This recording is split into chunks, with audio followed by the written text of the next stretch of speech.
Folks at home, welcome back to the Crimson Oak Pond. Alright, time for a pond update. So, today I started feeding the bluegills, and I'm doing 2 feedings a day. One at 7 a.m. in the morning, and one at 3 in the afternoon. And it almost shoots the pellets all the way out there to the oak throne.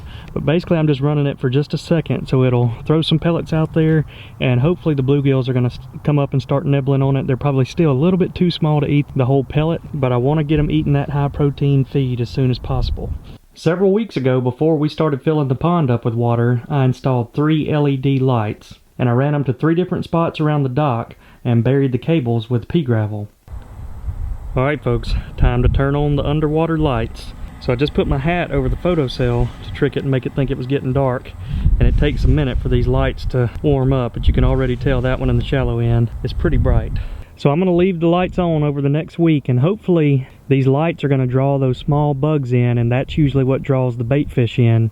And if the pond was already stocked, then the bait fish would attract the predator fish like the bass. But my goal for turning these lights on is to get the bait fish congregated around this dock area so I can start putting out the pellet feed and kind of training them to eat around these feeders. So we'll check back in on the lights later in the week. So I got some good news, folks. I was driving around out at the farm and saw this gigantic bird down by the pond, and I thought, oh wow, the time has finally come that a bald eagle visited the pond. So don't get me wrong, I love all the other animals that have came and made the pond a new home, but how cool is it seeing a bald eagle come do a little fishing at a pond that you built? And eagles are pretty common in some areas, but in Alabama we only have around 150 of them. So I'm hoping that this one and another one, because they usually live in pairs, live somewhere around the pond area and are going to start coming back to visit us. And I know one of the primary things they eat is fish, but I don't think they're as bad as osprey when it comes to them diving in and catching fish like our largemouth bass. But as you all know, there's nothing in the pond for them to eat right now, but I would like to entice them to stay around, so I'm thinking about maybe putting a fish out on this rock that he landed on, seeing if we can entice him to come back through. If any of you folks have eagles that come around your property, let me know what it is they like to eat. But you know we name all of the animals that show up to the pond, so leave your comments down below on what you think we should name the eagle. Well, it worked out just like I planned. So the wind blew the bluegill feed over here into this corner, and I'm hoping you guys can see that, but there are bluegills and fathead minnows everywhere right there feeding right at the surface. So even though these pellets are too big for the fish right now, they'll keep pecking away at them until they eat the whole thing. And this is kind of an experiment, so I put Purina Aquamax 500 in, and it's a high protein floating variety of pellet food, but Purina does make a smaller pellet, and it's called a fingerling starter, and I thought about trying that out, but the one bad thing about the fingerling starter is it sinks, so I wouldn't really be able to tell if the fish were eating it. And that's one of the things I like about this floating food. I can see them come up and actually see if they're starting to get bigger. And for any of you that missed the video, we just stocked 6,000 bluegills and 6,000 fathead minnows. And I can't quite tell, but it looks like a lot of these are the fathead minnows. And the main reason for putting them in the pond is it's an easy meal for those young bass. And if the fathead minnows can make it through the summer, they actually spawn anywhere between 15 and 20 times throughout the summer, so they can reproduce and create a lot of extra bait in the pond. But as you can see right here, they're kind of easy targets, so a lot of the bass are going to pick them off pretty quick. Alright, we got a duck house, an owl house, so now we can't leave out the little birds. This is called a martin house. It's basically going to be a 2-story condo, lakeside. I mean, they gotta love it. Well, the martins should be happy. They got the tallest house of them all, so now all the birds should be happy. So this is one of the first birds to show up at the martin house. He's definitely not a martin, but I'm not sure what he is. Maybe you guys can leave a comment down below, but it looks like he's puffing up his chest and doing a mating routine. So we just got a load in from the sawmill, and it's those big 3-inch slabs that we cut out of that red oak tree. And for those of you that missed the very first pond build video, we had this big, beautiful 150-year-old red oak that got blown over by the hurricane. But it has provided a ton of wood and structure for the pond. We even flipped the root ball upside down and created the oak throne.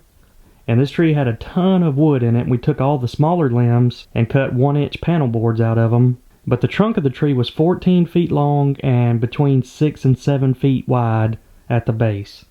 But we got him to cut 3-inch slabs out of the tree trunk, and we got several projects in mind. We're going to build some tables for the fish camp, and we even named the pond after the tree and called it the Crimson Oak Pond.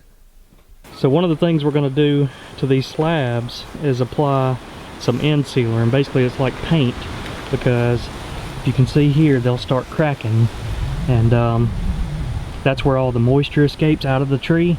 So we're going to go ahead and apply that before it gets any worse, and then just set them up, cover them up with tin, and let them dry.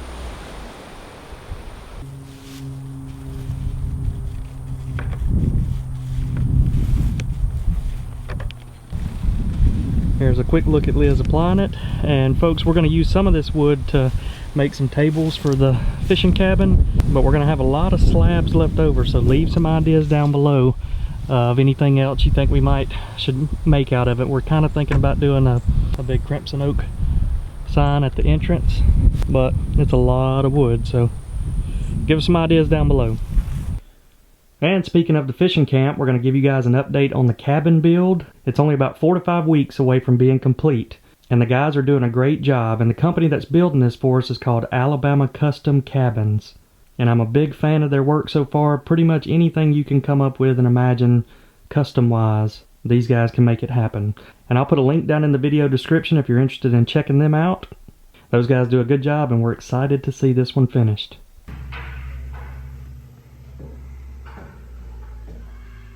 Alright, time for an update on the squirrel picnic table. In case you missed the last couple of videos, we've been putting peanuts out on this table, and in the first location, mice came through and cleared it out, and in this location we had some coons come through and clear it out.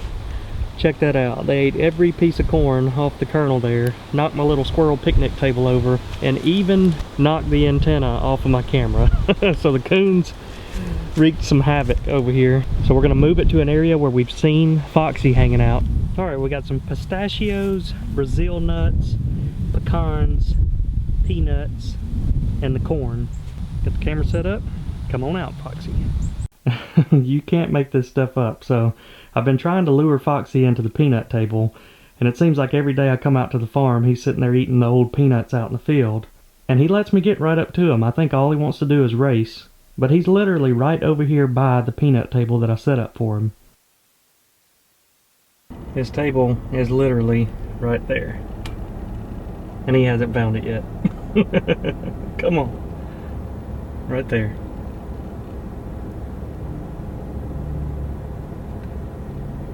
Alright, first up we got a little mouse. They seem to be the quickest at finding it every night.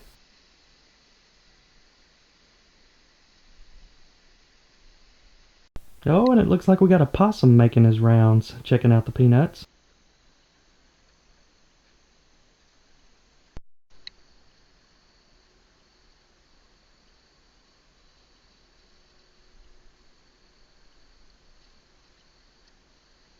And it looks like this mouse found the table but can't figure out how to get up to the food.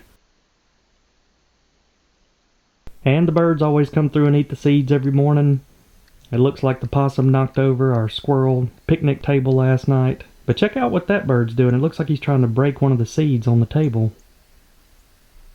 And look who finally showed up. Foxy, unfortunately you're late to the party. But at least he knows it's here now, and hopefully we can lure him back in. And the bird said, alright, that's enough. Show's over. And now it's time for an update on the two owls that we call Al Capone and Hooter. So last week we built them an owl house, and it could not have turned out better. They literally spend most of their time perched up on top of the house. We've even started getting some daytime shots of them, but they will sit out there all night long, watching over the deer, waiting on those field mice to come out. But I got to show you one of the owl hunts that happened a couple of weeks ago, and it was a showdown between the owl and a rabbit. And you can see the rabbits on the left side and the owls on the right. And I'm pretty sure it's the smaller owl named Hooter. But then he moves back in, and at this point it's just a face-off. And the rabbit is not budging. And he will barely even blink his eyes.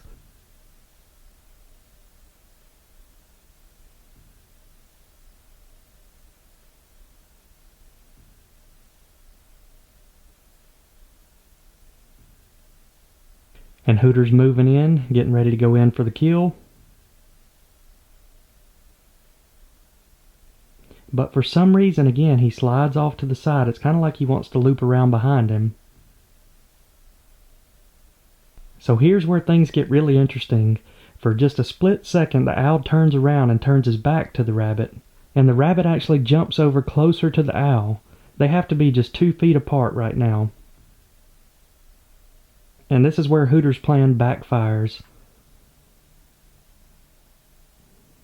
He didn't see that the rabbit moved, and so now he thinks he's closing the distance on him. And right when he goes in for the kill, the rabbit escapes and circles around through the sorghum.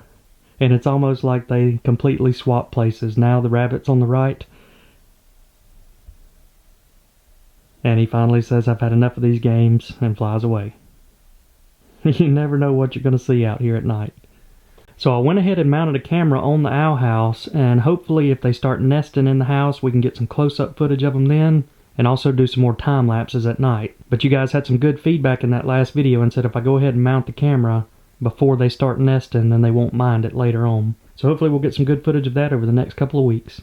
Alright, we just went out and got a bunch of fruit trees, apples, peaches, a wide variety for the girls. And our big helper right here. Wow. Which of those do you like to eat? Oranges? Apples? Lemons? You don't eat a lemon, silly. Now, a quick update on Allie and Bam Bam. We ended up getting rid of one of the mallard drakes because everybody was saying you can't have 2 drakes and only 1 hen. So we got rid of one of the boys. Now it's just the boy and the girl here. She's still laying eggs. He's got all kind of friends here. He's gonna love it.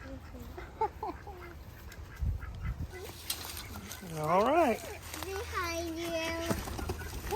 All right. Tell him bye-bye, Sarah. He's got all kind of girlfriends over there now. Look at him.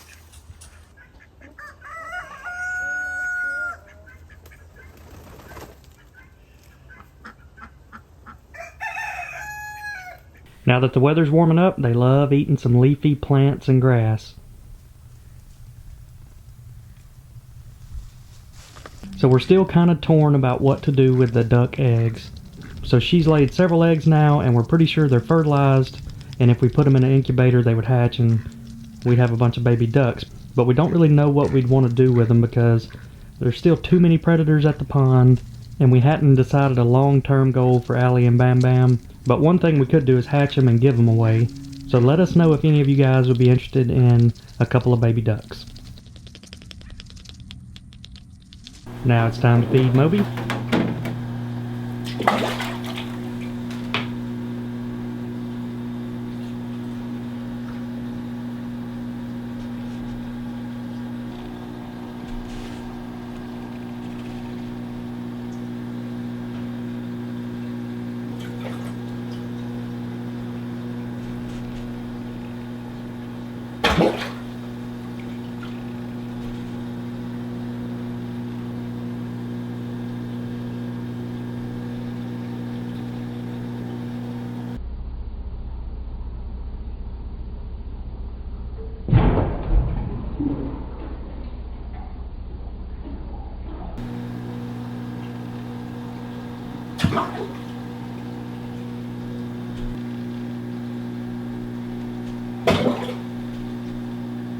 Alright folks, that is going to wrap up this video. Make sure to hit that subscribe button to follow along with all the future pond updates. We got a lot of cool stuff coming. And also feel free to leave some comments down below on stuff you'd like to see us build or add to the pond in the future. But I hope you all enjoyed this video, and we will see you all next time.